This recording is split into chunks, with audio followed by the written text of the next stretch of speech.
Picture this: a crowd of tourists, royal guards, and Chuck Norris, or someone who looks exactly like him, knocking out a palace guard with one punch. Cheers, cameras, memes. The whole world is freaking out. But here's the kicker. That punch was just the beginning. What happens next will leave everyone in disbelief. Let's start from the top. It was a postcard-perfect day in London. The kind of day where you half expect to see the Queen herself casually strolling out with her corgis for afternoon tea. Buckingham Palace stood tall and regal as always, flanked by gates that sparkled in the sunlight.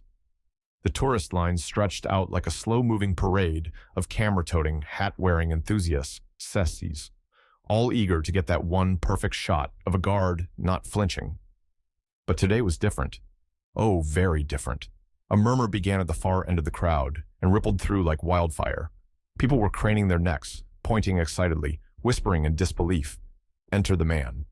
No one needed to say it out loud. The way he walked, each step deliberate, like he was pacing himself for an epic showdown, and the signature look that could intimidate even the most fearless Hollywood villain.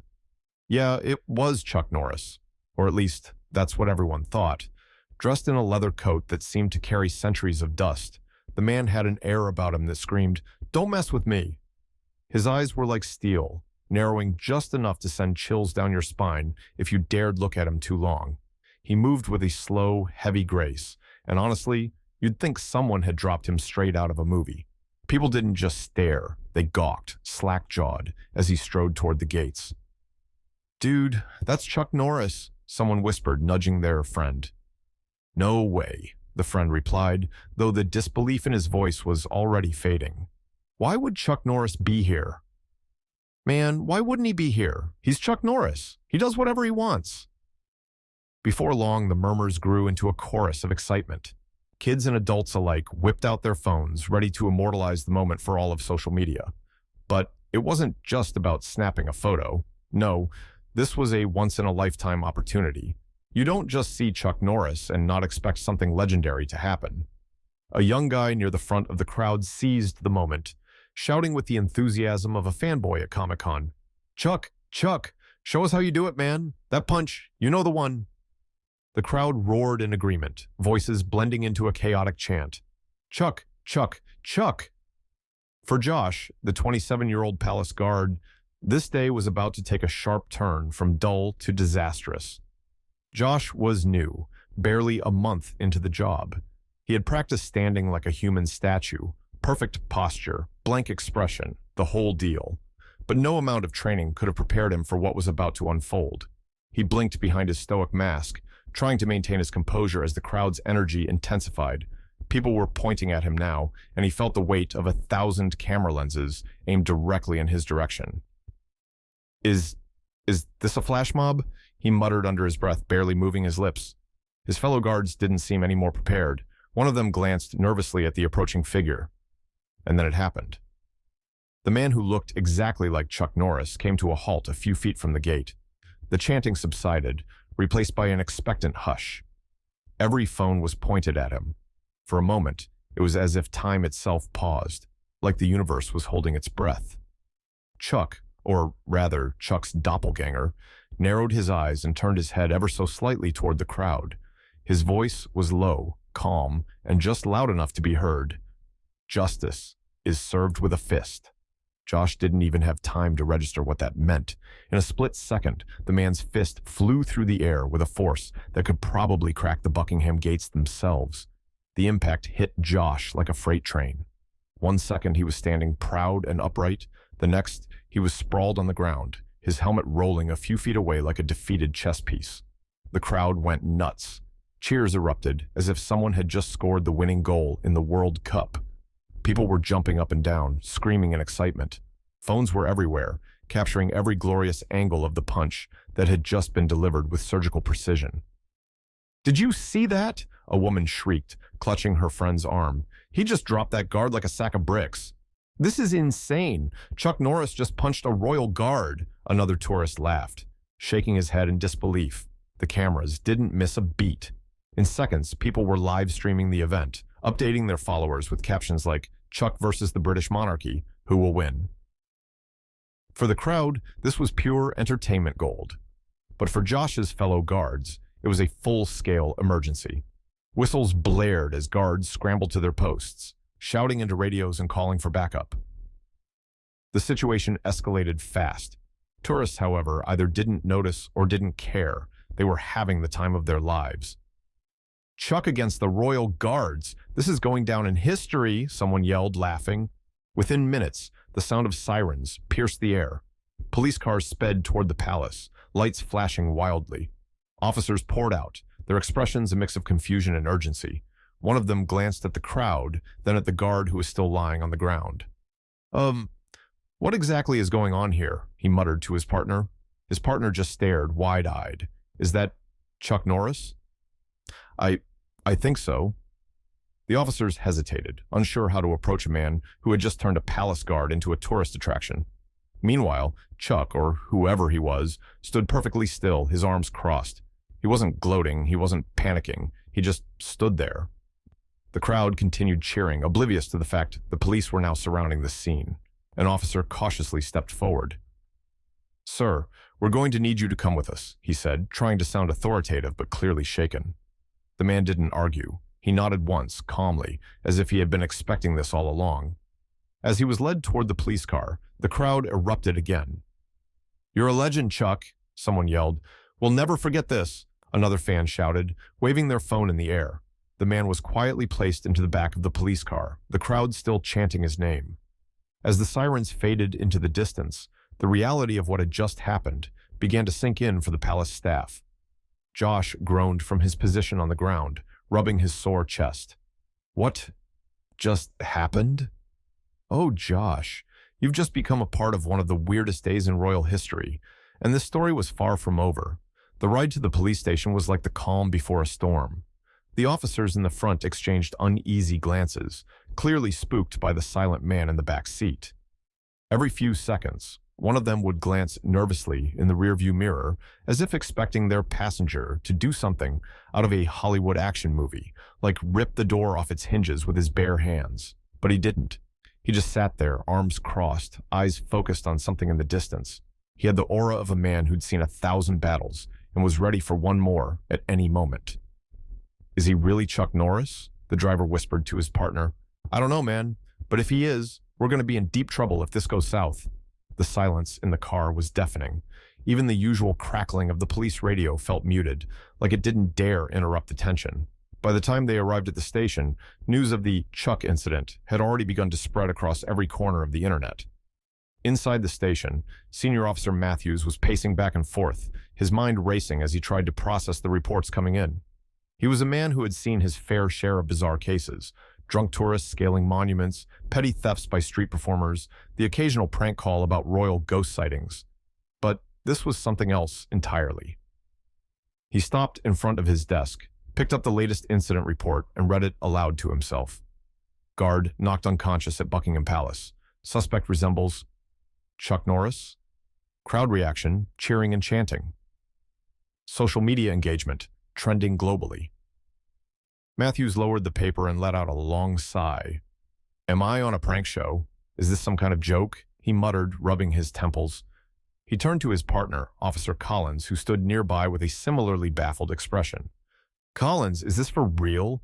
Did Chuck Norris seriously just punch a royal guard?" Collins shrugged helplessly.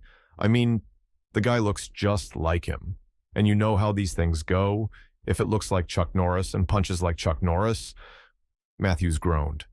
"Great. So we either have the real Chuck Norris in custody or someone who's about to cause an international media circus. Either way, we're screwed." He took a deep breath and walked over to the interrogation room where the man was being held. The suspect sat calmly at the table, his posture relaxed, but somehow still intimidating. His eyes were sharp, scanning the room as if he could see through walls. Matthews approached cautiously. "All right, let's cut to the chase. Are you, Chuck Norris?" The man didn't blink. His voice was low and steady, almost too calm. "My name doesn't matter. What matters is justice." Matthews blinked. "Excuse me?" "Justice," the man repeated, as if that explained everything. Matthews exchanged a glance with Collins, who was standing just outside the door. "Is he serious?" Collins mouthed silently. Matthews sighed again. Look, I don't know what kind of stunt you think you're pulling, but we need some answers. You can't just go around knocking out royal guards, all right? The man didn't respond.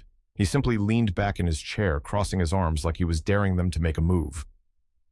Meanwhile, outside the station, the chaos was escalating by the minute. Videos of the incident had gone viral within the first hour, flooding social media with hashtags like #ChuckVisitThePalace and #RoyalKnockout. Some users had taken the liberty of adding dramatic music to the footage, making it look like a scene from a blockbuster movie.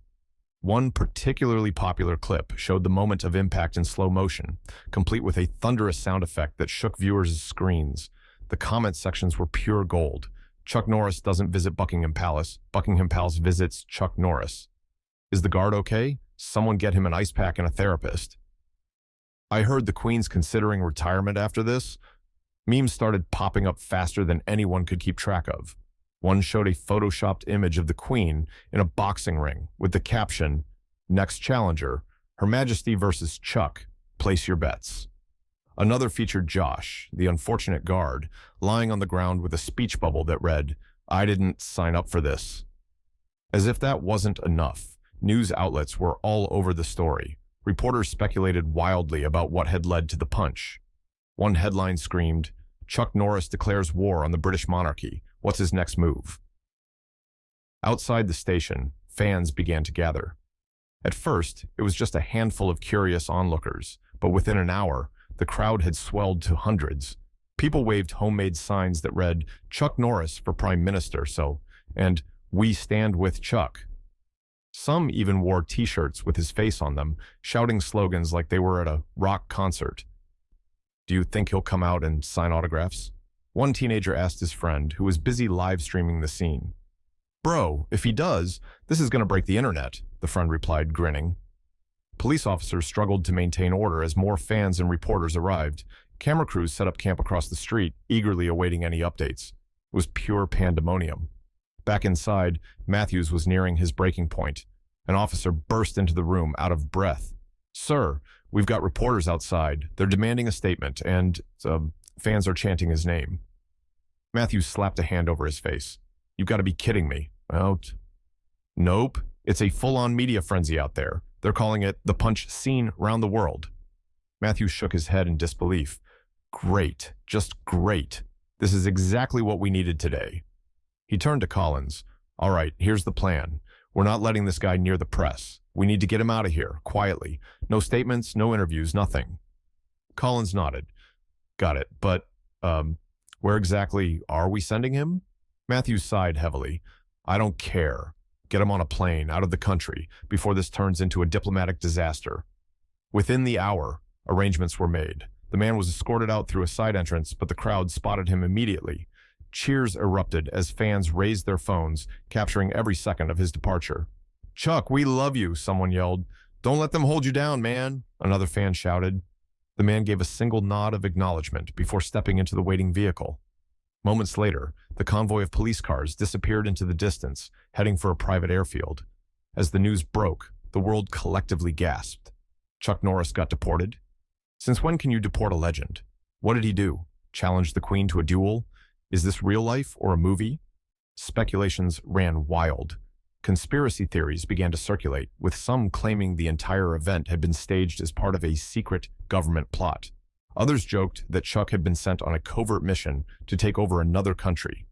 Back at the station, Matthews collapsed into his chair, utterly drained. Collins walked in, holding a tablet with yet another viral video. "You're not going to believe this," Collins said, smirking. "They're saying Chuck is already planning his return." Matthews groaned. "I just hope the Queen doesn't see this." Too late. The legend was already unstoppable. A week had passed since the punch scene round the world, and things were finally starting to calm down. Well, sort of. The internet was still buzzing with memes, fan edits, and conspiracy theories. People couldn't stop talking about how Chuck Norris had allegedly faced off against the British Royal Guard and then been deported in record time. For fans, it was a tale worthy of myth and legend. But then, reality came crashing down in the most anticlimactic way possible. The truth surfaced when a local reporter from Oklahoma named Karen Blake, always on the hunt for a good scoop, did some digging.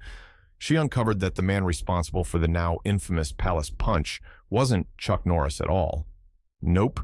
It was a Chuck superfan named Trevor Bailey, a 36-year-old mechanic from Tulsa. Apparently, Trevor had been obsessed with Chuck Norris since he was a kid. We're talking full-on dedication. He memorized every movie, grew out the same rugged beard, and even learned martial arts, just to perfect the Chuck look. He walked around like he was on a constant action movie set, with people regularly stopping him for selfies. Trevor didn't mind. He lived for the attention. To him, being mistaken for his hero was the ultimate compliment. But on that fateful day at Buckingham Palace, Trevor's lifelong dream collided with harsh reality. His punch, intended more as a theatrical stunt than actual violence, spiraled into something much bigger than he ever imagined. And now, the world knew his name. Poor Josh, the palace guard who had become an overnight meme sensation, wasn't amused. When reporters finally tracked him down, he had a few choice words about the situation. "Look, I don't care if it was Chuck Norris, his twin, or some random guy from Oklahoma," he grumbled. "My nose is still messed up. That's all that matters." His comment spread across news outlets and social media like wildfire. Memes featuring Josh's quote popped up everywhere. One showed him with a bandaged nose under the caption, "Chuck's punch, Trevor's punch, still hurts either way." Social media quickly devolved into a debate. Some users were furious, claiming they'd been lied to, while others couldn't stop laughing at how surreal the whole thing had become. "Wait, so we deported a random Chuck fan?" One user posted, followed by a string of laughing emojis. "Bro, this is why the internet is undefeated. Imagine being famous for getting mistaken for someone else," another added. Meanwhile, the #JusticeForTrevor hashtag began trending. Some fans joked that Trevor deserved honorary citizenship in the UK for pulling off one of the greatest accidental pranks in history. Others were convinced it was all part of an elaborate marketing stunt. Next thing you know, Netflix is going to announce a Chuck Norris documentary. One tweet read, "This man really got deported for cosplaying as Chuck. I can't breathe." The media frenzy reached new heights when Trevor himself finally gave an interview to a local news station. Clad in his signature leather jacket and aviators, he chuckled nervously as he recounted the incident. "I never meant for things to go that far," he said, scratching his beard. "I thought people would just have a good laugh. I mean, come on.